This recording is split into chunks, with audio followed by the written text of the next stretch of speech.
Hello there, folks. It is, as usual for this time of year, another hot and muggy day here in the DC area, but at least it's not cold. It is nice to have this weather and all the, even though obviously it is quite hot out a lot of these days, it's really great because you get to have all this growth on the palms, so I really enjoy it. And speaking of such, I wanted to share with you the growth on two of my palms here in the front. These are my lady palm, and then I have a few California fan palm seedlings. Those are my potted palms, and obviously this is not a palm. This is a Cycas. This is a Cycas revoluta, the Sago palm. But those are my potted plants, I guess I should say. Yeah, so this is a Sago palm here. And you guys may know I did an update on this right before I left for New Jersey. I don't know what that was, like 5 days ago or something. And these leaves were just emerging. They were probably like out to here. And they put out this new flush every season. So, you know, if you have like a warm year-round climate like Southern California, parts of, a lot of the Southeast, at least even if the winters are more mild, they'll put out 2, 3, or more potentially rings of fronds per growing season. And that's part of what differentiates them from palms, actually, is the fact that they actually put out their fronds in a ring. They put like a whole layer out at once, as opposed to sending them out sporadically, one by one, from the central spear in the center, which is what palms do. And they also produce cones, so they're closely related to conifers. They're not at all related to palms, despite their striking resemblance.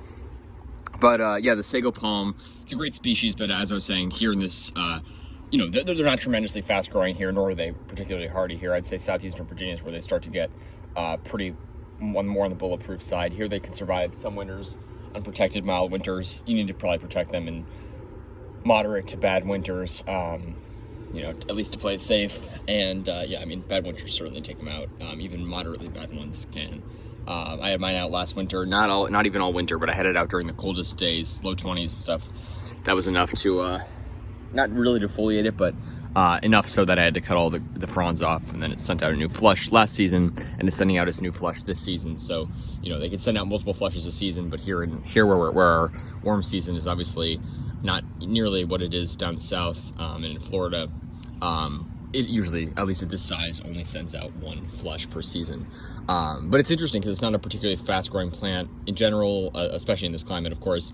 But when it sends out that one flush per season, they come out and they start emerging like crazy. I mean, literally a few days ago, it was only this high. It's already put out all that new growth since. And right now they're like really soft, and you can touch the edges. It feels really nice and soft, almost like rubbery. And then it's interesting, once they just mature just a bit, and they sort of emerge and start becoming, once they emerge and start hardening, they get really stiff. You can see the difference. You can see the difference between that and that. And then you touch the edge of that. That's really spiny. So it gets a lot stiffer, but nice to see, and glad to see some new growth on that. My coconut palm, this thing, as you may know, I purchased it, I believe, sometime like early last winter. So it was indoors most of the winter. Didn't really receive much damage considering the not ideal conditions. Actually, it was right there. It was my room. It was right up there. That was that window, and then there's one on the opposite side where it's only sources of light. Really, mostly that window. So it was not a tremendously light space. They do like a lot of light. Wasn't humid at all. I didn't have a humidifier in there. I probably will next winter. Nor was the temperature like, crazy. They like 80s and humid or something. It was like 69, 70 or something, and not humid at all.